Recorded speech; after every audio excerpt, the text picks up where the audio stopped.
In an era of unprecedented wealth accumulation, a disconcerting trend has emerged: the growing disparity between the taxes paid by the ultra-wealthy and the rest of society.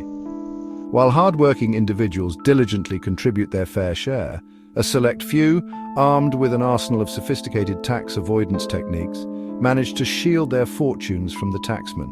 This essay delves into the intricate world of tax loopholes, exposing the strategies employed by the rich to minimize their tax burdens and highlighting the urgent need for reform. The consequences of this tax inequality are far-reaching. As the wealthy accumulate more wealth without contributing proportionally to the public coffers, it undermines the very fabric of our society. Essential public services, from education and healthcare to infrastructure and social safety nets, suffer from chronic underfunding, exacerbating inequality and hindering economic mobility for generations to come. At the heart of this tax avoidance machinery lies a strategy as simple as it is effective: buy, borrow, die. This scheme exploits a fundamental flaw in the tax code, allowing the wealthy to access their wealth without ever triggering capital gains tax, the levy imposed on profits from the sale of assets. Instead of selling appreciated assets such as stocks or real estate and incurring a hefty tax bill, the ultra-wealthy simply borrow against their holdings, using their vast portfolios as collateral. These loans, often with favorable interest rates due to their low-risk nature, provide liquidity without ever realizing a taxable event. The borrowed funds are then used to finance their lavish lifestyles, further solidifying their economic dominance. Upon their demise, the debt is typically repaid from the estate, leaving the heirs with a stepped-up basis on the assets, effectively erasing any capital gains accrued during the deceased's lifetime. This legal yet ethically questionable maneuver allows generations of wealth to pass from one generation to the next, virtually untouched by taxation. The buy-borrow-die strategy is just one weapon in the arsenal of tax avoidance techniques employed by the ultra-wealthy. Other methods, often involving complex financial instruments and legal loopholes, further erode the tax base and exacerbate wealth inequality.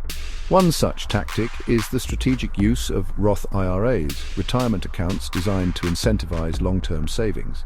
While these accounts are intended for middle-class savers, billionaires like Peter Thiel, co-founder of PayPal, have exploited their generous tax benefits to shield vast fortunes from taxation.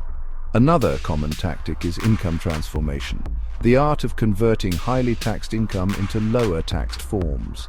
Hedge fund managers, for example, often structure their compensation as carried interest, a loophole that allows them to treat a portion of their income as capital gains, taxed at a lower rate than ordinary income. By exploiting such discrepancies in the tax code, the wealthy can significantly reduce their overall tax liability. As technology advances, so too do the tools available for tax optimization. Artificial intelligence, AI, with its ability to analyze vast datasets and identify patterns, is rapidly transforming the landscape of tax planning. Wealthy individuals and corporations are increasingly turning to AI-powered platforms to navigate the complex web of tax laws and minimize their obligations. These sophisticated algorithms can scour through mountains of financial data, identifying obscure deductions, credits, and loopholes that even seasoned tax professionals might miss. By automating and optimizing the tax planning process, AI empowers the wealthy to stay one step ahead of tax authorities, further widening the gap between their effective tax rates and those of ordinary taxpayers. Section 5. Tales of Tax Avoidance: Billionaires and the Art of Paying Less. The consequences of these tax avoidance strategies are best illustrated through real-life examples. Take, for instance, the case of Jeff Yass, founder of the Susquehanna International Group. By transforming his trading income into capital gains through clever financial engineering, Yass managed to save over $1 billion in taxes, according to a ProPublica investigation. Similarly, Steve Ballmer, former CEO of Microsoft, reportedly utilizes deductions related to his ownership of the Los Angeles Clippers basketball team to lower his overall tax rate. These examples are not isolated incidents, but rather symptomatic of a broader trend of tax avoidance among the ultra-wealthy. From real estate moguls exploiting depreciation deductions to private equity tycoons utilizing carried interest loopholes, the methods may vary, but the outcome remains the same. The rich are paying less in taxes while the rest of society bears the burden. Section 6. The political machine: how loopholes thrive in the halls of power. The persistence of these tax loopholes is not merely a matter of clever accounting or legal loopholes, it is deeply intertwined with the political system.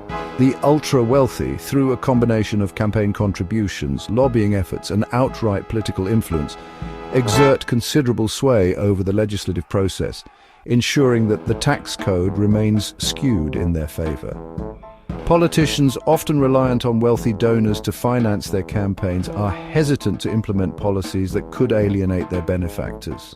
This creates a vicious cycle where the very individuals who benefit most from tax loopholes are also the ones with the most influence over those who can close them.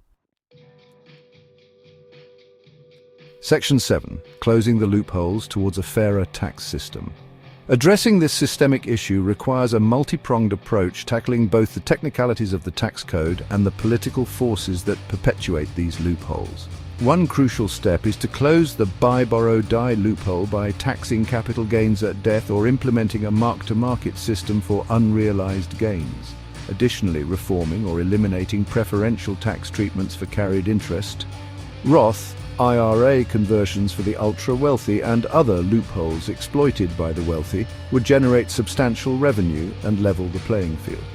Furthermore, strengthening the IRS's enforcement capabilities, particularly its ability to audit high net worth individuals and corporations, is crucial to deterring tax avoidance.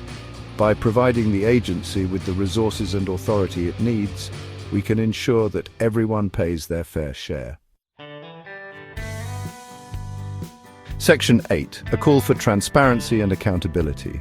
Beyond technical fixes, fostering a culture of transparency and accountability is paramount, requiring greater disclosure of financial information, particularly for trusts and other opaque financial vehicles often used to shield wealth from taxation, would shed light on the true extent of tax avoidance and help policymakers craft more effective solutions.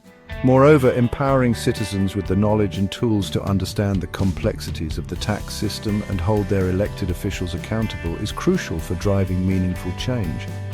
By fostering a more informed and engaged citizenry, we can create a political environment where tax fairness is not just an aspiration but a reality. Section 9. Conclusion: a shared responsibility for a just society. The issue of tax avoidance by the wealthy is not merely an economic concern, but a fundamental question of fairness and justice. When a select few are able to amass vast fortunes while contributing proportionally less to the common good, it undermines the very foundation of a just and equitable society. Addressing this challenge requires a collective effort involving policymakers, citizens, and even the wealthy themselves to create a tax system that works for everyone, not just the privileged few. By closing loopholes, promoting transparency, and fostering a culture of accountability, we can create a more just and prosperous society for all.